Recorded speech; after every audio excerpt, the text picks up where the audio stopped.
जय हिंद दोस्तों, आपका अभ्यास एक्स डिफेंस पे स्वागत है। जैसा कि आप जानते हैं कि हम लोग स्कैट 12026 को बहुत सी चीजों को कवर कर रहे हैं। उसी में एक नई वीडियो है जिसका नाम है मोस्ट इंपॉर्टेंट वोकैब। इसके अंदर क्या है, इंग्लिश की मोस्ट इंपॉर्टेंट वोकैब्स को हम लोग कवर करेंगे। लेकिन इस वीडियो को शुरू करने से पहले मैं दिनकर साहब के द्वारा लिखी गई रश्मि रथी की कुछ लाइनों के बारे में आपको बताना चाहता हूँ। ठीक है, बहुत ध्यान से सुनिएगा और अपने पेपर और अपनी तैयारी से इसे रिलेट करिएगा। ठीक है, तो चल देखते हैं। अब याचना नहीं रण होगा, जीवन जय की मरण होगा। टकराएंगे नक्षत्र निकर, बरसेगी भू पर वह निप्रखर। फंसेस नाग का डोलेगा, विकराल काल मुंह खोलेगा। दुर्योधन रण ऐसा होगा, फिर कभी नहीं जैसा होगा। तो यहाँ पर जो दुर्योधन है, ठीक है, ये कृष्ण की चेतावनी किसको दे रहे हैं? दुर्योधन को। तो आप क्या है? कृष्ण है, और दुर्योधन क्या है? ये पेपर है। ठीक है, तो आप इसमें क्या बोला गया कि दुर्योधन रण ऐसा होगा, फिर कभी नहीं जैसा होगा। इसका मतलब है कि आप इसको एक बार में क्लियर करेंगे, पेपर क्लियर करेंगे, एसएसबी क्लियर क्लियर करके सीधा एकेडमी पहुंचेंगे। आपको दोबारा इस प्रोसेस में फंसने की जरूरत नहीं है। इसलिए आपको इतना मेहनत करना है, इतनी जोर लगानी है इन बचे हुए 5 दिनों में कि आप इसके पेपर को और एसएसबी को एक बार में क्लियर कर लें। ठीक है, इसीलिए वहां पर बोला गया है कि दुर्योधन रण ऐसा होगा, फिर कभी नहीं जैसा होगा। तो यहाँ पर आप क्या है? यहाँ पर आप कृष्ण हैं। ठीक है, तो कृष्ण की तरह कॉन्फिडेंस को लेकर के जाना है पेपर में, और पेपर को फोड़ करके आना है। ठीक है, अगर आपको पेपर के बीच में आप डिमोटिवेट फील करते हो, पैनिक करते हो, तो ये बोलना दुर्योधन रण ऐसा होगा, फिर कभी नहीं जैसा होगा। आप मोटिवेट हो जाओगे। ठीक है, तो इन लाइनों को आप याद रखना। तो अब चलते हैं अपनी वीडियो पे। ठीक है, तो देखते हैं हम लोग यहाँ पर क्या है। बेसिकली यहाँ पर ढेर सारी जो वोकैब्स हैं, जो मोस्ट इंपॉर्टेंट वोकैब्स हैं, उनको कवर करेंगे। कैसे कवर करेंगे भाई? ये हमारी वोकैब है, इसकी एक मीनिंग दी होगी। ये इंग्लिश मीनिंग है, ये हिंदी मीनिंग है। ठीक है, इसमें हम आपको सिनोनिम्स बताएंगे, इसमें आपको एंटोनिम्स बताएंगे। ठीक है, यहाँ पर मैंने आपके लिए 20 वोकैब्स लाई हैं, लेकिन ये सिर्फ 20 वोकैब्स नहीं है। यहाँ पर आप सिनोनिम्स में देखोगे कम से कम 4 से 5 सिनोनिम्स देखने को मिलेंगे, एंटोनिम्स भी 4 से 5 देखने को मिलेंगे आपको। तो कम से कम नहीं, ये 100+ यहाँ पर आपको वर्ड मीनिंग्स देखने को मिलेंगे, मोस्ट इंपॉर्टेंट वोकैब देखने को मिलेंगे। ठीक है, ये जो वोकैब्स है यूं ही मैंने यहाँ पर डालने दी हैं, क्योंकि यहाँ से भी क्वेश्चन उठने के चांसेस होते हैं। ठीक है, और आपके समझने के लिए, चीजों को याद करने के लिए मैंने एक सेंटेंस डाल दिया। ठीक है, कैसे रिलेट करके थोड़ा सा पढ़ेंगे ताकि चीजें याद रहें। दूसरा चीज आपको क्या करना है, वोकैब पढ़ने के बाद क्या है, आपको रिपीटिशन बहुत करना है। ठीक है, जितना ज्यादा आप रिपीट करेंगे, उतना चीजें ये रिटेन रहेंगी आपके दिमाग में। समझ में आ रहा है? तो और एक दूसरी चीज क्या है, यहां से हम लोग एक चीज देख लेंगे, पार्ट्स ऑफ स्पीच के बारे में भी देख लेंगे इसके थ्रू। तो ये क्या है, आपके सीडीएस के लिए तैयारी हो जाएगी। तो हर तरीके से हम इसको कवर करने की कोशिश करेंगे। तो चलते हैं। ठीक है, अब क्या है एबोमिनेबल? एबोमिनेबल क्या है? जब भी किसी वर्ड के लास्ट में ए बी एल ई लगा होता है तो वो क्या होता है? एडजेक्टिव होता है। तो ये हमारा पार्ट्स ऑफ स्पीच हो गया। तो एबोमिनेबल का मतलब क्या होता है? एक्सट्रीमली बैड, या फिर हेटफुल, या फिर डिस्गस्टिंग हो। ठीक है, दैट कॉजेज स्ट्रॉन्ग डिसलाइक और मोरल आउटरेज। ठीक है, जैसे आपने अभी रिसेंटली सुना होगा अंकिता भंडारी वाला केस, जिसमें उस लड़की का रेप किया गया था और उसको मार दिया गया था, किल कर दिया गया था। तो इसमें देखो कि तो ये बहुत ही क्या है, मोरल आउटरेज पैदा करने वाला केस है। तो ये कैसा केस है? एक एबोमिनेबल केस है। तो केस केस का क्या है, ये विशेषता बता रहा है। ठीक है, एडजेक्टिव है। एबोमिनेबल केस है, इसका मतलब क्या है? एक्सट्रीमली बैड है, हेटफुल है। ठीक है, इससे आप इसको याद रखना। हिंदी में क्या होता है? घृणित होता है, अत्यंत बुरा या निंदनीय होता है। ठीक है, इसके सिनोनिम्स देखते हैं, बहुत इंपॉर्टेंट है। जैसे डिटेस्टेबल, डिटेस्टेबल का मतलब क्या होता है? वही एक्सट्रीमली बैड, हेटफुल। यहाँ जितने भी मतलब है सिनोनिम्स में, वो सारे क्या है, इस जो ये मतलब है, वही सेम मीनिंग इनकी भी है। तो डिटेस्टेबल, हेटफुल, हॉरिबल, लोथसम, इन तीनों में जो चारों में जो सबसे इंपॉर्टेंट है, जो आपको याद रखना है, लोथसम है। दूसरा क्या है? डिटेस्टेबल है। ठीक है, ये दोनों तो आपको याद ही रहेंगे, लेकिन इनको आप भूल सकते हो, इसलिए इनको क्या करना है, इनको रिवीजन में प्रायोरिटी देना, ठीक है। ये जो पीडीएफ है मैं आपको अपने इस टेलीग्राम चैनल पे सेंड कर दूंगा, वहां से आप इसको इजिली एक्सेस कर सकते हैं, ठीक है। एंटोनिम्स में देखेंगे तो इसका उल्टा हो जाता है, एडमायरेबल, जो प्लीजेंट हो और कमेंडेबल हो। कमेंडेबल मतलब जो प्रशंसा करने लायक हो, उसे क्या कहते हैं, कमेंडेबल कहते हैं, ठीक है। इसका जस्ट अपोजिट, समझ में आ रहा है। The abominable conditions of the prison were expose by the inquiry committee, ठीक है। एबोमिनेबल कंडीशन है, क्लियर हो गया। जो प्रिजन की खराब एक्सट्रीमली बैड कंडीशन है वो इंक्वायरी कमिटी ने एक्सपोज की है। तो यहाँ पर आपको इस तरीके से क्या करना है, इस वर्ड मीनिंग को ध्यान में रखना है, ठीक है। ये केस जरूर याद रखना है, इससे क्या है तुरंत ये क्लिक करेगा, समझ में आ रहा है। अब चलते हैं अपने नेक्स्ट मीनिंग पे, वर्ड पे चलते हैं, अले, ठीक है। क्या होता है कि जब हम लोग छोटे छोटे बच्चों को खिलाते हैं तो अले अले करते हैं ना, तो उस तरीके से आप यहाँ याद करोगे, अले का मतलब क्या होता है, रिड्यूस या फिर काम करना, शांत करना, कम करना, शांत करना, दूर करना, ठीक है। चाहे वो फियर हो, एंगर हो, पेन हो, सस्पिशन हो। तो मैं आपको एक बहुत ही ट्रू इवेंट के बारे में बताता हूँ, ठीक है। बहुत ही ट्रू इवेंट है, ठीक है। जैसे आप देखोगे ये हमारा इंडिया का मैप है, ठीक है। एक मिनट, ये हमारा क्या है, इंडिया का मैप है, ठीक है। तो जब पार्टीशन हो रहा था, बहुत ध्यान समझना, यहाँ से आपको थोड़ा सा हिस्ट्री के बारे में भी पता चलेगा। जब पार्टीशन हो रहा था तो हमारे दो ही एरिया को क्या करना था, यहाँ पर डिवाइड करना था। एक ये पंजाब प्रोविंस था और एक ये बंगाल प्रोविंस था, ठीक है। यहाँ पर पार्टीशन करके इसको ईस्ट बंगाल बनाना था, और यहाँ पर पार्टीशन करके लाहौर अलग था, ठीक है। और इधर पंजाब अपना एरिया आता है। तो यहाँ पर आप देखोगे, यहाँ पर जब पार्टीशन हो रहा था ना, तो लगभग 2 करोड़ लोगों का माइग्रेशन हुआ था। इन 2 करोड़ लोगों के माइग्रेशन को मॉनिटर करने के लिए, देखने के लिए, संभालने के लिए इन्होंने 50,000 सोल्जर्स यहाँ पर डिप्लॉय किए गए थे, ठीक है। 50,000 सोल्जर्स को डिप्लॉय किया गया था। लेकिन यहाँ पर किसी भी सोल्जर को डिप्लॉय नहीं किया गया था। जानते हो क्यों नहीं डिप्लॉय किया गया था? क्योंकि क्योंकि इतने दिन के पास सोल्जर्स थे नहीं कि 50,000 इधर कर दिया। इधर तो सभी ने ध्यान दिया, कलकत्ता साइड किसी ने ध्यान नहीं दिया। और इधर क्या थे, हिंदू मेजोरिटी में थे, ठीक है। मुस्लिम इधर मुस्लिम मेजोरिटी में थे। तो यहाँ पर जो मुस्लिम रह रहे थे वो माइग्रेट करके ईस्ट बंगाल जाना चाहते थे। लेकिन जब दंगे भड़के ना, तो उन दंगों को यहाँ तो रोका गया क्योंकि 50,000 थे, ठीक है। लेकिन यहाँ पर दंगे भड़कने के बहुत हाई चांसेस थे, क्योंकि यहाँ पर आपने देखा भी होगा कि ट्रेनों में लाशें भरी हुई आ रही थी, ठीक है। तो ये जो बातें जब कलकत्ता के हिंदुओं तक पहुंची ना, तो उन्होंने क्या किया, मुस्लिमों को मारने की कोशिश की। तो यहाँ पर एक तरीका, अब इनके पास इतने सोल्जर्स थे नहीं, यहाँ पर अंग्रेजों ने एक तरीका निकाला कि गांधी जी को बोला, गांधी जी को गांधी जी को ये बोला कि भाई आप ही इस सिचुएशन को क्या कर सकते हो, कम कर सकते हो, शांत कर सकते हो।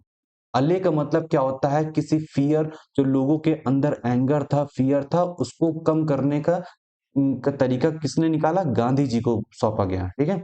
उसकी रिस्पॉन्सिबिलिटी किसको सौंपी गई, गांधी जी को, क्योंकि गांधी जी जो थे उनको सभी मानते थे, चाहे कोई भी तबके का लोग हो, चाहे वो किसी भी रिलीजन से आता हो, गांधी जी को मानता था, ठीक है। और वो नॉन वायलेंस के सबसे बड़े फॉलोअर भी थे। तो इस वजह से क्या है, गांधी जी ने यहाँ पर एक भी दंगा नहीं भड़का, ठीक है। गांधी जी ने उसको रोक लिया, ठीक है। तो रोक लेने का मतलब होता है उसको काम कर दिया, रिड्यूस कर दिया, ठीक है। कम कर देना, शांत कर देना, दूर कर देना। एक मैं बताऊंगा, फ्रीडम एट मिडनाइट है, ये यहाँ पर एक्सप्लेन कर रखा है, ठीक है। ये वेब सीरीज है, फ्रीडम एट मिडनाइट। तो आपको यहाँ देखने को मिलेगी, आपको सोनी लिव पे है, ठीक है। तो यहाँ पर गांधी जी ने क्या किया, उस पर्टिकुलर एंगर को, लोगों के अंदर फियर जो एंगर था उसको क्या कर दिया, शांत कर दिया। तो इसके सिनोनिम्स क्या होंगे, काम होगा, ईज होगा, रिलीव होगा, पैसिफाई एंड मिटिगेट। यहाँ पर देखो, ये और ये आपको पता है, लेकिन पैसिफाई और मिटिगेट ये दोनों याद करने की जरूरत है, ठीक है। क्योंकि इसको आप भूल सकते हो, यही इंपॉर्टेंट है, यही आपके कंपटीशन में आता भी है, ठीक है।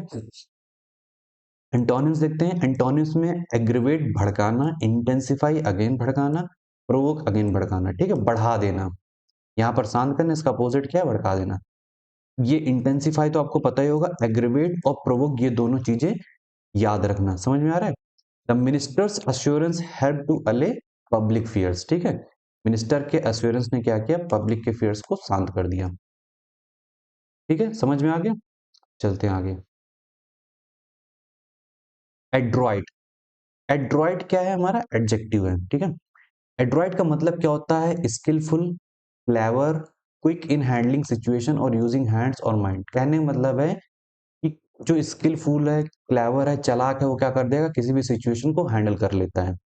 तो हमें क्या है, आजकल हमारी ब्यूरोक्रेसी में हमें कैसे चाहिए, निपुण, कुशल, चतुर ऑफिसर चाहिए। समझ में आ रहा है? जो उस पर्टिकुलर सिचुएशन को संभाल सके। आपने अभी रिसेंटली देखा होगा, बहुत से स्टैम्पीड देखे होंगे। ठीक है, जिन्हें हम क्या कहते हैं, भगदड़ कहते हैं। कहाँ पर हुए हैं, मंदिरों में अधिकतर हुए हैं। और वहां पर आप देखोगे कि भगदड़ की वजह क्या थी भाई, क्राउड मैनेजमेंट अच्छा नहीं था। ठीक है, अगर कोई स्किलफुल क्लेवर ऑफिसर होगा, वहां पर कई ऑफिसर डिप्लॉयड होंगे, तो उस पर्टिकुलर सिचुएशन से क्या कर लेंगे, निपट लेंगे। ठीक है, उसको अच्छी तरीके से हैंडल कर लेंगे। तो हमें एक ऐसे ऑफिसर चाहिए जो एड्रॉइट हो। ठीक है, इस तरीके से आप इस चीज को याद कर सकते हैं। सिनोनिम्स क्या है, स्किलफुल, क्लेवर, डेक्स्ट्रस, प्रोफिशिएंट। ठीक है, स्किलफुल, क्लेवर तो आपको याद रहेगा। आपको फोकस कहाँ करना है, डेक्स्ट्रस और प्रोफिशिएंट में, क्योंकि ये आते हैं आपके उसमें। समझ में आ रहा है? तो डेक्स्ट्रस का मतलब क्या होता है, स्किलफुल, प्रोफिशिएंट का भी मतलब क्या होता है, स्किलफुल, क्लेवर। इसका एंटोनिम्स क्या होता है, क्लमजी, इनेप्ट और ऑकवर्ड। ठीक है, तो ये सारी चीजें होती हैं। सी, फिर उसके बाद सेंटेंस देख लेते हैं। She gave an adroit response to the tricky question in the interview. Bewitching, अब बी विचिंग का मतलब समझते हैं, ये क्या है, एडजेक्टिव है। ठीक है, सो अट्रैक्टिव और charming that it seems magical and captivating. ये वर्ड याद रखना, कैप्टिवेटिंग का मतलब होता है चार्मिंग, अट्रैक्टिव बहुत हो। तो आप देखते हो कि कल भैया 26 जनवरी है। ठीक है, कल होगी परेड।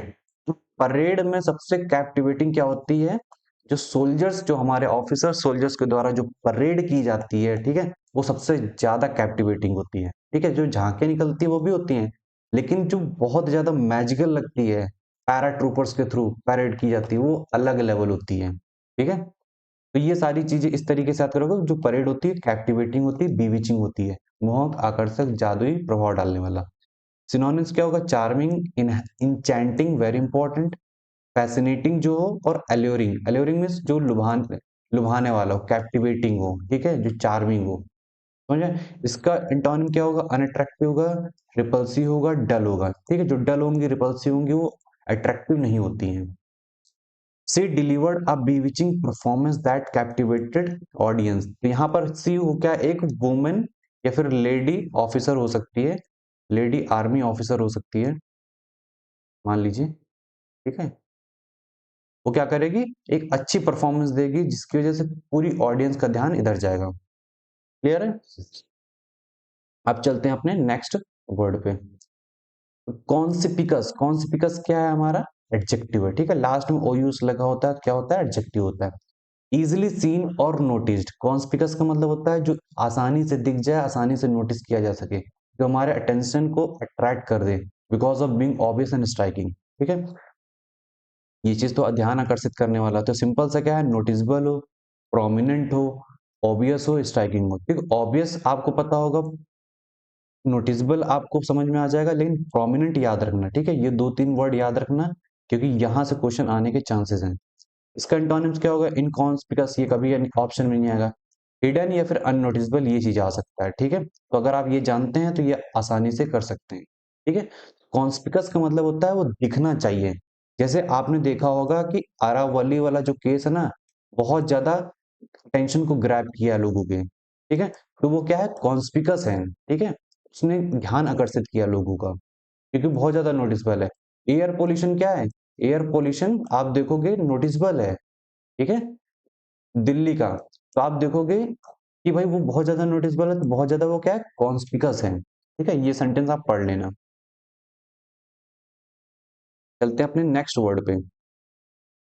सेसेशन, सेसेशन का मतलब होता है कि ये कहां से आया, सेस से आया। सेस क्या होता है, मतलब एक टाइप की ड्यूटी होती है। ठीक है, तो जब ड्यूटी क्या करती है, एक बैरियर लगाती है, ठीक है, एक स्टॉप करती चीजों को, एंड करती है, पॉज करती है। ड्यूटी का मतलब यही ना, यहाँ पर ड्यूटी का मतलब ये है कि मतलब इम्पोज किया जा रहा है सेस को। यहाँ पर आप कैसे याद कर सकते हो, रुकना, समाप्ति, फिर विराम। तो सिनोनिम्स क्या होगा, स्टॉपेज, हॉल्ट, डिसकंटिन्यूअस, सस्पेंशन। ठीक है, आपने देखा होगा ट्रेन कहाँ में रुकती है, हॉल्ट कुछ स्टेशन होते हैं बीच में, तो उस तरीके से आप रिलेट कर सकते हो। स्टॉपेज होते हैं, और डिसकंटिन्यू तो आपको पता ही है, सस्पेंशन भी पता है, ठीक है। टेम्पररी तरीके से क्या करना, किसी को रोक देना उसकी जॉब करने के लिए, फिर कुछ और करने के लिए, उसे हम क्या कहते हैं, सस्पेंशन कहते हैं। इसका अंटोनिम कॉन्टिन्यूअस होगा, रिजम्पशन होगा, परसिस्टेंस होगा। परसिस्टेंस मतलब लगातार, रिजम्पशन पता ही है, रिज्यूम करते हो। The agreement called for the immediate cessation of hostilities, ठीक है। तो यहाँ पर आप देखोगे जो एग्रीमेंट हुआ है वो हॉस्टिलिटीज को रोकने, इमीडिएट रोकने के लिए बोला गया है, ठीक है। अब ये जो कॉल्ड फॉर है, ठीक है, ये कहाँ से आया है, कॉल फॉर से आया है।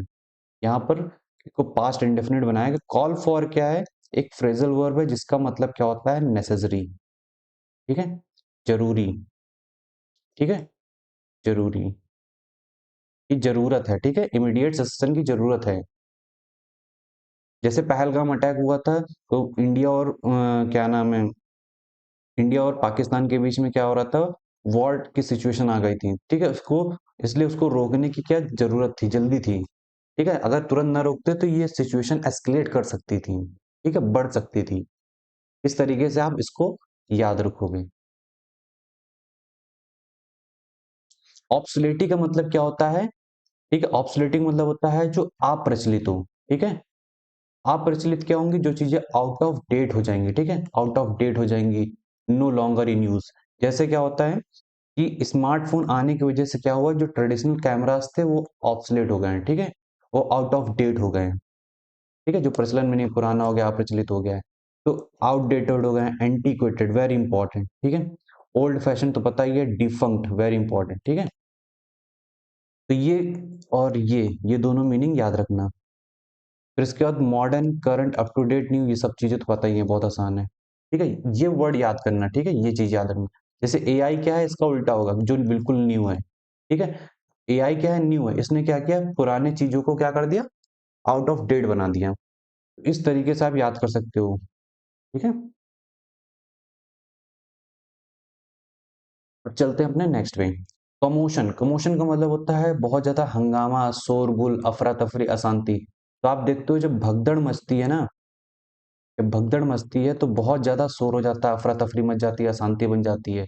आपने महाकुंभ में भी देखा होगा, जब मैं महाकुंभ गया था ना, तो मैंने देखा था कि चारों तरफ अफरा तफरी मच गई थी, इतनी ज्यादा भीड़ थी, इतनी ज्यादा भीड़ थी कि पैर रखने की जगह नहीं थी, ठीक है।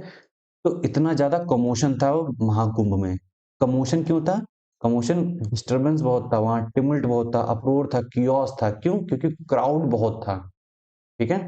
कियोस हो गया था, अप्रोर हो गया था, टुमल्ट। तो ये दो मीनिंग आपको याद रखना है, ये दोनों सिनोनिम्स, ठीक है। इनको याद करने का सिंपल सा है, निमोनिक उमोनिक के चक्कर मत पड़ना। रिपीटिशन अपने आप में क्या है, निमोनिक है, ठीक है। तो जितना ज्यादा आप रिपीट करोगे, रिपीट करोगे, रिपीट करोगे, ये आपके दिमाग में छप जाएगा, ठीक है। इसको बिल्कुल मेडिसिन की तरह लो, सुबह दोपहर शाम, ठीक है, खाने के बाद। तो इस तरीके से आप याद करोगे, रिपीट करोगे, तो कमोशन आपको याद रहेगा, ठीक है। इसका एंटोनिम तो क्या होगा, काम, पीस, ट्रैंक्विलिटी। काम पता है, पीस पता है, लेकिन ट्रैंक्विलिटी आपको नहीं याद रहेगी। तो आपको इस पे फोकस करना है, रिवीजन इसका करना है, ना कि इनका। समझ में आ रहा है। A sudden commotion broke out in the classroom after the announcement. तो ये क्या है, अगेन ये क्या है, ब्रोक आउट मतलब बहुत बार आता है कि भाई अगेन अचानक से अफरा तफरी मच गई, ठीक है।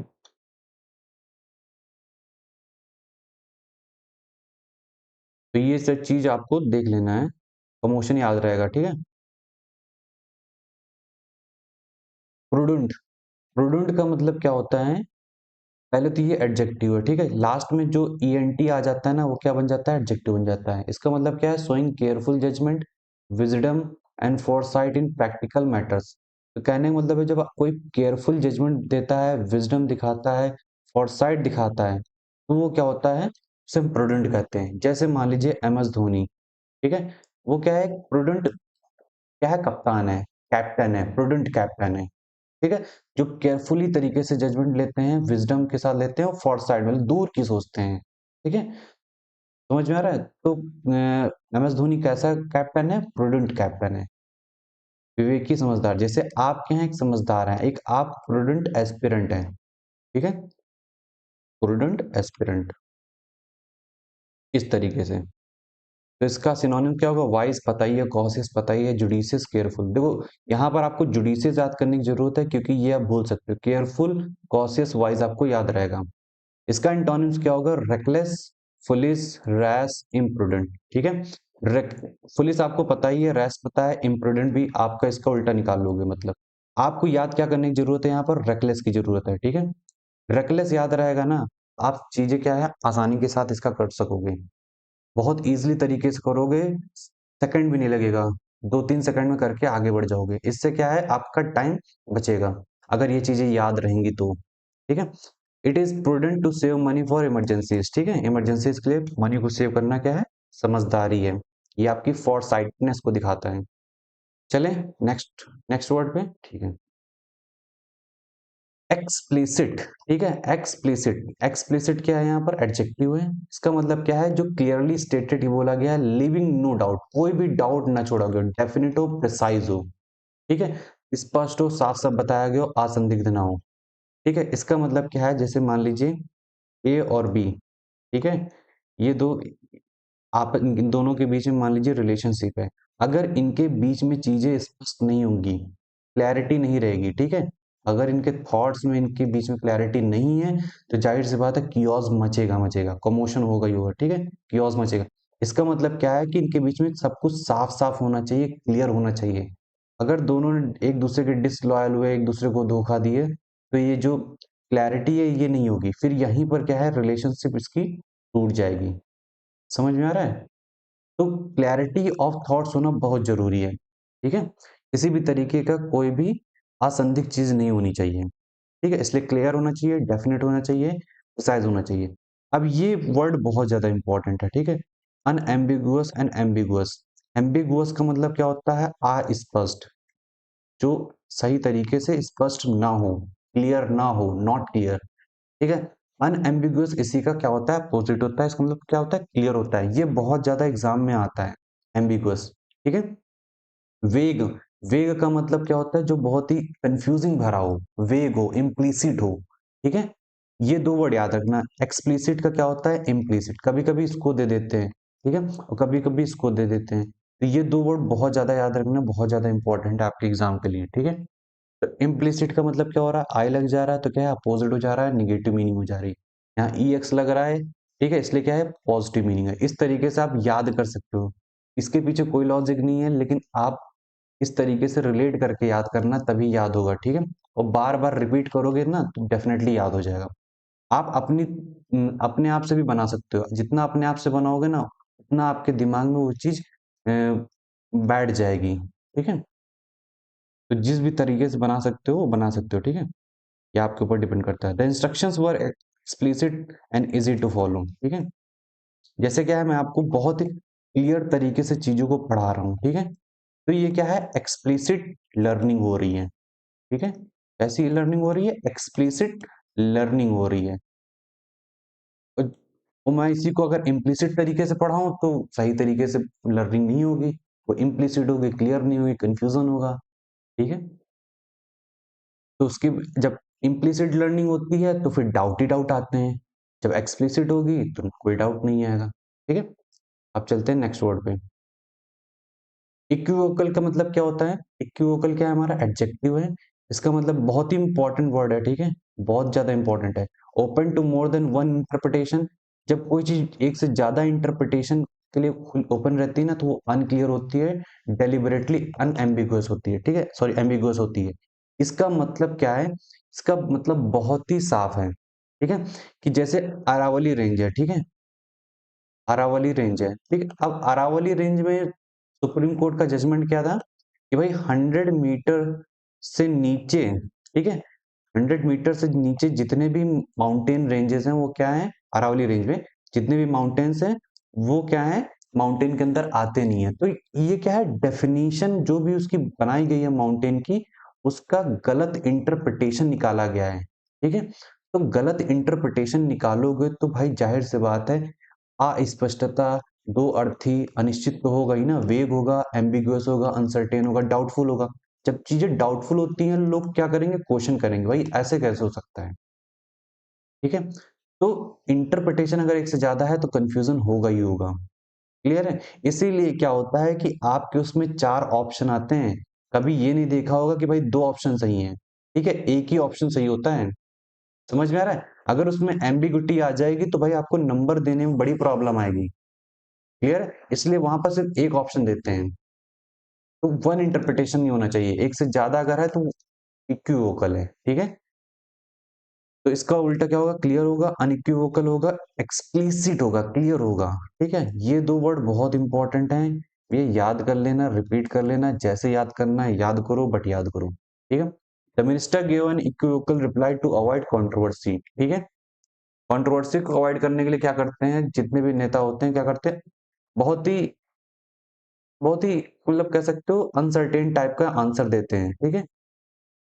तो उस वो चीज कह रहे हैं, ठीक है। तो इक्विवोकल का मतलब सिंपल से क्या है, मोर देन वन इंटरप्रिटेशन, कंफ्यूजन होना, अनक्लियर होना। नेक्स्ट वर्ड पे चलते हैं हम लोग, एंडेवर। भाई साहब, एंडेवर, ये तो आपके ऊपर लागू होता है, एंडेवर, ठीक है। एंडेवर का सिंपल सा मतलब क्या होता है, प्रयास करना, कोशिश करना, ठीक है। To try hard to do और अचीव समथिंग। जैसे आप क्या है, ये पायलट बनने के लिए या फिर आर्मी में जाने के लिए क्या कर रहे हो, बहुत ज्यादा आप ट्राई कर रहे हो, बहुत ज्यादा हार्ड कर रहे हो, दिन रात एक कर रहे हो, फिर भी क्या है वो चीज, उस चीज को क्या है, मिल नहीं रही है। तो कहने का मतलब अगर आप सही तरीके से प्रयास करोगे, ठीक है, अच्छी तरीके से हार्डवर्क करोगे, अगर आप इनकंसिस्टेंसी नहीं दिखाओगे, कंसिस्टेंसी दिखाओगे लगातार, तो डेफिनेटली आपको वो वर्दी मिलेगी, आपको वो ड्रेस मिलेगी। समझ में आ रहा है, आपको वो पोस्ट, वो ऑफिसर बनने का वो जो जुनून है वो वाकई में आपके अंदर एक नई ऊर्जा को भर देगा, अगर आप कंसिस्टेंसी के साथ काम करोगे। अगर कंसिस्टेंसी नहीं होगी, एंडेवर नहीं होगा, प्रयास नहीं होगा, तो डेफिनेटली वो चीज नहीं मिलने वाली, ठीक है। It is as simple as that, there is no rocket science in it, ठीक है। आपको अटेम्प्ट करना है, एफर्ट डालने हैं, स्ट्राइव करना है, ट्राई करना है, इन सब का मतलब क्या होता है, एंडेवर करना। तो इसको अपने आप से रिलेट करोगे तो चीजें याद रहेंगी। इसका एंटोनिम नेग्लेक्ट करना, आइडलनेस और लेजीनेस जिसे कहते हैं। जैसे we must endeavour to maintain discipline, ठीक है। डिसिप्लिन को, कंसिस्टेंसी को मेंटेन करने के लिए हमें एंडेवर करना चाहिए, प्रयास करना चाहिए। मान लीजिए आपका मन नहीं कर रहा है, लेकिन 5 दिन के बाद, 5 दिन बाद एग्जाम है, एग्जाम हॉल में बैठोगे क्या करोगे, ठीक है। इसलिए अपने मन को यहीं पर क्या है, समझाना है, लगातार काम करते रहना, करते रहना, करते रहना है, ठीक है। रिपीटिशन ही आपका क्या है, रिजल्ट पैदा करेगा। जितनी बार आप चीजों को रिपीट करोगे उतना अच्छा है, ठीक है। चलते हैं अपने नेक्स्ट वर्ड पे, एस्टेसी। एस्टेसी क्या होता है, basically a feeling of overwhelming happiness, Joy and intense pleasure. तो ये कब आता है भैया, जब आप पेपर और एसएसबी इन दोनों को आप क्वालिफाई कर लोगे, ठीक है, अच्छे खासे मार्क्स आ जाएंगे, मेरिट लिस्ट आ जाएगी, ठीक है। मेरिट लिस्ट में आपकी उस होली पीडीएफ में, ठीक है, उस होली पीडीएफ में जब आपका नाम होगा ना, भैया ये रैंक आई, रैंक सेकंड आई, तो सोचो उस, वो क्या प्लेजर होगा, वो क्या फीलिंग होगा, उसको बयान नहीं कर सकते हैं। वो जो फीलिंग होती है ना, उसी फीलिंग का क्या नाम है, एक्सटेसी, ठीक है। उसी फीलिंग का क्या नाम है, एक्सटेसी। ओवरवेलमिंग हैप्पीनेस, अलग ही लेवल की हैप्पीनेस, पागलपना होता है, ठीक है। परम आनंद, आनंद से भी ऊपर क्या है, परम आनंद। तो यहाँ पर आपको परम आनंद मिलेगा, ठीक है। तो इसका सिनोनिम क्या होता है, रैप्चर होता है, ब्लिस होता है, इलेशन होता है, डिलाइट। डिलाइट तो आपको पता ही रहता है, रैप्चर याद रखना, ब्लिस याद रखना और इलेशन याद रखना, ठीक है। ये तीन वर्ड बहुत ज्यादा इंपॉर्टेंट है। एंटोनिम, माइजरी, डिस्पेयर, एगोनी, ठीक है, दुख जिसे कहते हैं। The teams victory send the fans into एस्टेसी। जब क्या होता है कि आपने देखा होगा, जब सूर्य कुमार यादव ने लास्ट कैच वो पकड़ा था ना, तो अलग ही लेवल की पागलपना था, अलग ही लेवल का आनंद आया था लोगों को, ठीक है। तो सब झूम उठे थे। उसे क्या कहते हैं, एस्टेसी कहते हैं, ठीक है। अब चलते हैं आगे, एस्टेसी, सॉरी एस्टेसी हो गया। नेक्स्ट वर्ड क्या है, फिडेलिटी। भैया ये फिडेलिटी बता रहे हैं क्या होता है, फेथफुलनेस और loyalty to a person, cause या बिलीफ, ठीक है। एक्यूरेसी इन कीपिंग फैक्ट्स और डिटेल्स प्रूव। तो निष्ठा, वफादारी, विश्वसनीयता। तो आजकल आप जानते हो कि भैया रिलेशनशिप की सबसे बड़ी डिमांड यही है कि भैया लोग, सबसे बड़ी डिमांड भी है और सबसे बड़ा रीजन भी है रिलेशनशिप टूटने का कि भैया लॉयल नहीं है पर्सन, ठीक है, एक दूसरे से वो लॉयल्टी नहीं रख रहे हैं। और सबसे बड़ा टॉप प्रायोरिटी लोगों की यही होती है कि भाई हमें एक ऐसा पर्सन चाहिए, ऐसा पार्टनर चाहिए जो हमारे लिए लॉयल हो, ठीक है। प्यार और तो बात की बात है, ठीक है, लॉयल होना जरूरी है, ठीक है। तो हमें कैसा पर्सन चाहिए, लॉयल्टी जिसके अंदर फेथफुलनेस हो, एलिजियंस हो, एक्यूरेसी हो, ठीक है।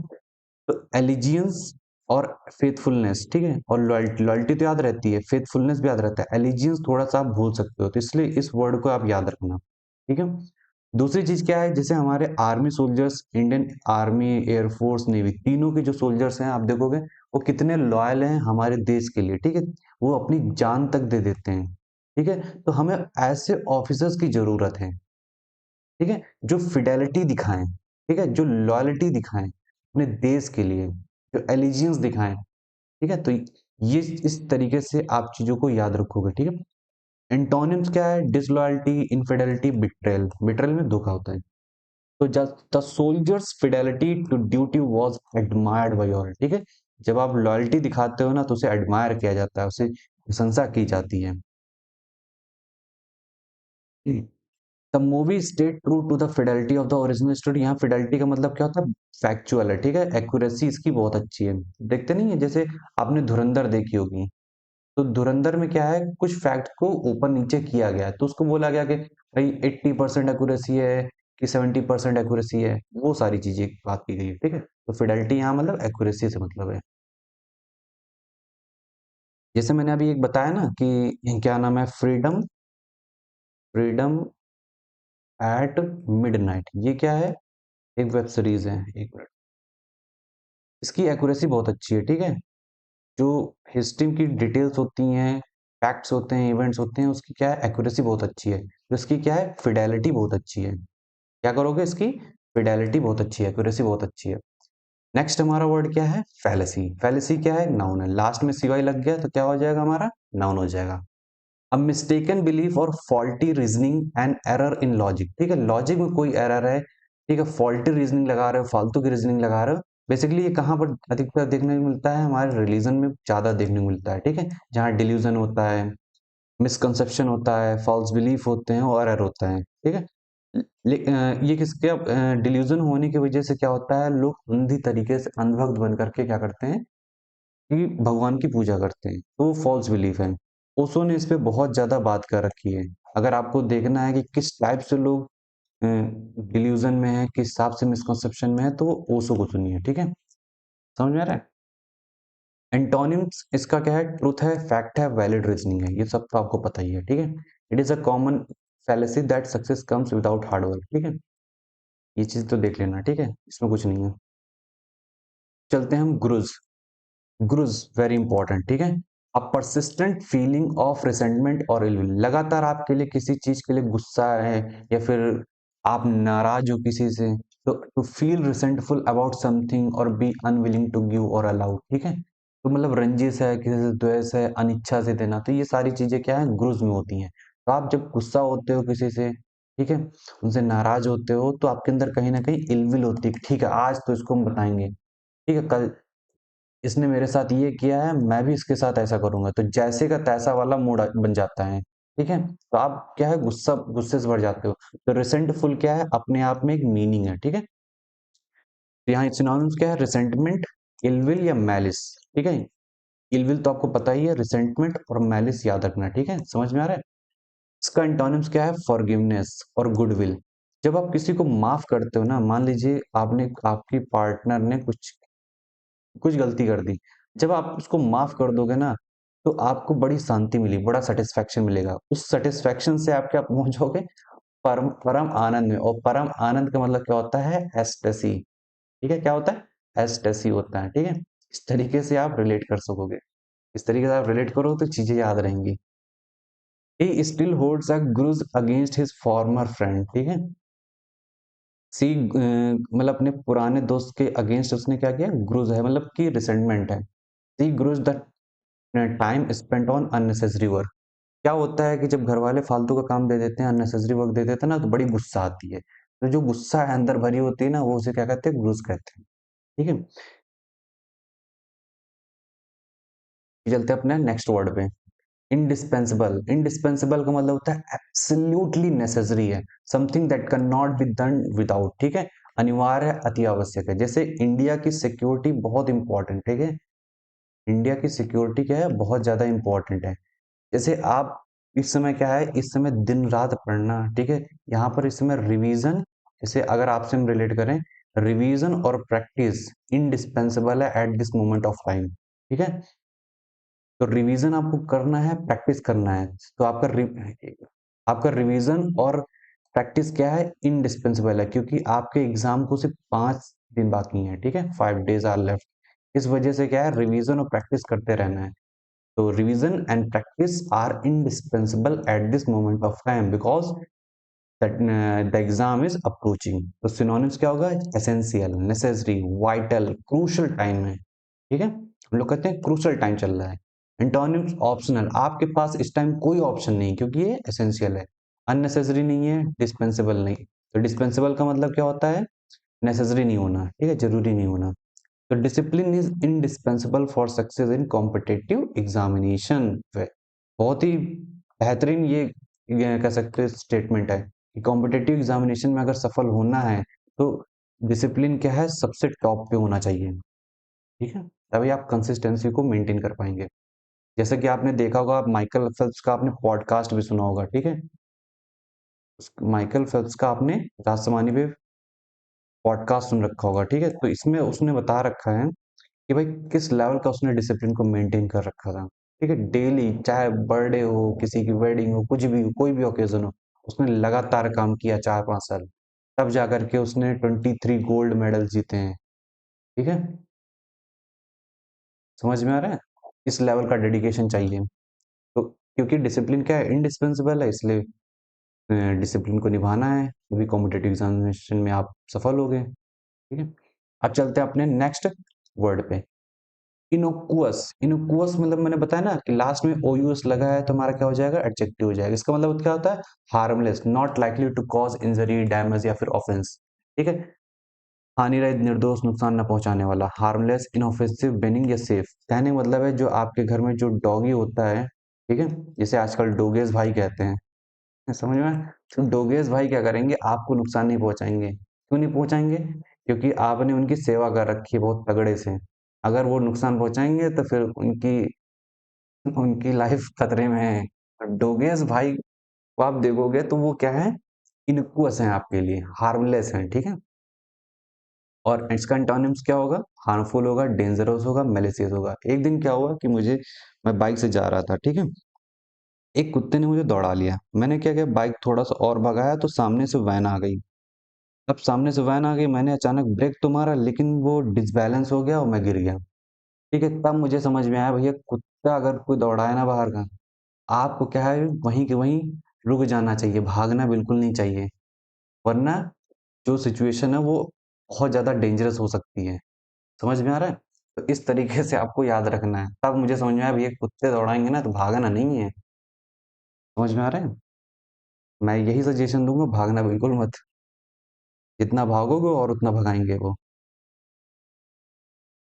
फिर कुछ सेंटेंस देख लेते हैं। What seemed like an innocuous remark later caused controversy. ठीक है, तो मतलब जो हमें क्या लगता था, एक इनक्वस रिमार्क लगता था, किसी ने बोला इनक्वस रिमार्क, मतलब हार्मलेस रिमार्क था, उसने क्या किया, बाद में कंट्रोवर्सी पैदा कर दी। ठीक है, अब हमारा जो इसके बाद क्या है, बिल्कुल लास्ट वाला ये वर्ड है। इसके अंदर हम लोग क्या देखेंगे, इम्पेडिमेंट। इम्पेडिमेंट का बहुत ही सिंपल सा मतलब है hindrance, obstacle, something that delays और प्रिवेंट्स प्रोग्रेस। बहुत सिंपल सी चीज है कि भाई आप जो लेजीनेस दिखाते हो, ठीक है, जो आपका मन आपको धोखा देता है, ठीक है, ये क्या करता है, आपकी सफलता के सामने, ठीक है, एक हिंड्रेंस है, एक ऑब्स्टेकल बन के खड़ा हुआ है। आपको क्या करना है, इस ऑब्स्टेकल, इस बैरियर, हिंड्रेंस और डिफिकल्टी को पार करके जाना है। तो वो लाइन याद रखना, अब याचना नहीं, अब याचना नहीं रण होगा। जीवन जय की मरण होगा, ठीक है? दुर्योधन रण ऐसा होगा, फिर कभी नहीं जैसा होगा। तो आप अगर इस मोटिवेशन, इस कॉन्फिडेंस के साथ जाएँगे ना, तो इम्पेडिमेंट कैसा भी हो, कैसा भी ऑब्स्टेकल हो, कैसा भी हिंड्रेंस हो, आप क्या करोगे? आप अपने आप को असिस्ट कर पाओगे, उस सिचुएशन से निकल पाओगे, ठीक है? अगर आपके अंदर कॉन्फिडेंस होगा, तो इसका एंटोनिम्स क्या होता है? Aid, assistant, advantage, support. तो क्या है? अपने आप को सपोर्ट करने लायक बन जाओगे, अगर आपके अंदर कॉन्फिडेंस रहा तो, ठीक है? तो कॉन्फिडेंस बहुत मैटर करता है एग्ज़ाम के प्रेशर में, ठीक है? ये क्या करता है? आपको स्ट्रेस फ्री करता है, बहुत रिलैक्स कर देता है, ठीक है? जब आप रिलैक्स रहोगे ना, जब आप रिलैक्स हो रहोगे तो क्या है? आपका कॉमन सेंस काम करता है, ठीक है? कॉमन सेंस कुछ नहीं है, लॉजिकल माइंड है, ठीक है? जब आपका कॉमन सेंस काम करेगा ना, ऐसे-ऐसे क्वेश्चन मैंने सॉल्व किए हैं ना एग्ज़ाम में, जिनके बारे में मुझे कोई आइडिया नहीं था, ज़ीरो नॉलेज थी, ठीक है? उसके बावजूद भी मैं क्वेश्चन को सही करके आया हूँ। मतलब मेरी जो ऐसा नहीं कि 10 क्वेश्चन किए तो 10 के 10 सही हैं, ऐसा नहीं, 8 क्वेश्चन सही होते थे, 2 क्वेश्चन गलत होते थे। कहने का मतलब है कि मेरा नेट पॉज़िटिव आ जाता था। तो कहने का मतलब है जब आप कॉमन सेंस लगाते हो तो आप रिस्क लेते हो, लेकिन ये जो रिस्क होता है वो कैलकुलेटेड होता है, ठीक है? अंधी अंधा नहीं होता है कि अंधे बस लगा दिया, गेस करके चले आए। तो ठीक है, गेसिंग नहीं होती, ये कैलकुलेटेड रिस्क होता है और ये हमेशा रिजल्ट देता है, ठीक है? तो आपको मैं यही सजेशन दूंगा कि कैसा भी एग्जाम हो, ठीक है, आप रिस्क लीजिए, बट वो रिस्क कैलकुलेटेड होगा, कैलकुलेटेड होना चाहिए। तो ये रिस्क कैलकुलेटेड तभी होगा जब आपका लॉजिकल माइंड चलेगा, जब आपका कॉमन सेंस काम करेगा। कॉमन सेंस तभी काम करेगा जब आपका माइंड काम रहेगा। समझ में आ रहा है? और माइंड कब काम रहेगा? जब थोड़ा-सा आप कॉन्फिडेंस में रहोगे, ठीक है? कि ठीक है, वही वाला ना, अब याचना नहीं रण होगा, जीवन जय की मरण होगा। तो वही वाला कॉन्फिडेंस रहोगे ना, तो डेफिनिटली आप इस पेपर को फोड़ दोगे। ये पेपर कुछ नहीं है, सही बताऊँ तो कुछ भी नहीं है, ठीक है? इससे टफ पेपर क्या है? सीडीएस पेपर है। समझ में आ रहा है? तो ये पेपर एफकेट कुछ नहीं है आपके लिए। आप मुझे पूरा विश्वास है कि जो भी कॉन्फिडेंस के साथ जाएगा ना, पैनिक नहीं करेगा, काम रहेगा, लॉजिकल माइंड लगाएगा, वो डेफिनिटली पेपर को फोड़ करके आएगा। ठीक है? तो मैं यही कहूँगा कि आप कॉन्फिडेंट रहो, ठीक है? अपने ऊपर विश्वास रखो। जितना अपने ऊपर विश्वास रखोगे, डेफिनिटली आप उतना बेटर परफॉर्म कर पाओगे एग्ज़ाम में। ठीक है? तो अब मेरी सेवा यहीं तक समाप्त होती है, ठीक है? अगर आप चाहते हैं मेरी और आगे सेवा चाहते हैं तो डेफ़िनेटली आप इनवाइटेड हैं हमारे इस टेलीग्राम चैनल पे, ठीक है? आप इस टेलीग्राम चैनल को जॉइन कर लीजिए। यहाँ पर आपको एक ग्रुप देखने को मिलेगा, ये एफकैट लास्ट एफकैट, ये एफकैट लास्ट एफकैट है, यहीं से मोटिवेटेड है। अब याचना नहीं रण होगा, ठीक है? जीवन जय की मरण होगा। दुर्योधन रण ऐसा होगा, फिर कभी नहीं जैसा होगा। दुर्योधन ऐसा रण होगा, फिर कभी नहीं जैसा होगा, मतलब ये एफकैट लास्ट एफकैट, लास्ट बार एफकैट दे रहे हो। इस दिमाग से जाना कि भाई लास्ट बार ये अटेम्प्ट है, आज पर फोड़ना है। बस इस कॉन्फिडेंस के साथ जाना है, ठीक है? आप देख सकते हो ये हमारा इंस्टा अकाउंट है, आप यहाँ भी फॉलो कर सकते हो, ये हमारा पर्सनल फ़ोन नंबर है, ठीक है? आप हमें जो भी आपके डाउट्स हैं लास्ट में आप हमसे पूछ सकते हो, किसी भी तरीके का अगर आपके पास डाउट है, तो हम उसका answer as soon as possible हम लोग देने की कोशिश करेंगे, ठीक है? सो चलते हैं, थैंक यू। हाँ, एक चीज़ और बतानी है आपको, भैया एक चीज़ तो बतानी भूल ही गए हैं, ये हमारा प्यारा-सा अभ्यासक डिफेंस चैनल है, ठीक है? आप इसे सब्सक्राइब कर लो यहाँ, ठीक है? यहाँ पर जो घंटा है उसे भी दबा दो, ताकि आपके पास घंटी बजती रहे लगातार। यहाँ पर हम लोग क्या है ढेर सारी चीज़ों को कर रहे हैं, आपको दिखाता हूँ मैं प्लेलिस्ट, ठीक है? यहाँ पर हम सीडीएस, सीएपीएफ, एफकैट, ठीक है? इन सभी चीज़ों को क्या कर रहे हैं, बहुत एक्सटेंसिवली तरीके से कर रहे हैं। जैसे ज्योग्राफी पूरी तरीके से कवर कर रहे हैं, कोई भी चीज़ कर रहे हैं, मैथ पूरी तरीके से कर रहे हैं, करंट अफेयर, पूरी बायोलॉजी, पूरे साइंस, ठीक है? और साथ में माइंडसेट सेशन भी आते हैं, मतलब हमारे जो स्ट्रेटजी सेशन होते हैं। आप यहाँ पर देखोगे एक हमारी इंग्लिश मास बूस्टर सीरीज है, इसको आप देख लेंगे तो आपका दिमाग खुल जाएगा, ठीक है? पॉलिटी की 17 वीडियोस है, पूरी एम लक्ष्मीकांत हम लोगों ने कवर कर रखी है, ठीक है? 1-2 वीडियो बाकी हैं, वो भी आ जाएंगी। विद नोट्स दे रहे हैं, इतने इतने क्वालिटी नोट्स आपको पेड बैचेस में भी नहीं मिलेंगे। ठीक है? तो हम लोग यहाँ बहुत एक्सटेंसिवली तरीके से कर रहे हैं। अगर आप चाहते हैं कि आगे भी आप डिफेंस का एग्ज़ाम देंगे डिफरेंट-डिफरेंट, तो आप हमारे चैनल को सब्सक्राइब कर सकते हैं, ठीक है? और अगर आपको ये वीडियो समझ में आई है, ठीक है, अच्छी लगी है, तो आप इस वीडियो को लाइक भी करिए, शेयर भी करिए, ठीक है? इससे क्या होगा कि हमें और ज़्यादा मोटिवेशन होगा, ठीक है? ताकि हम आपके लिए और ज़्यादा काम कर सकें। तो चलते हैं, जय हिंद, बाय बाय।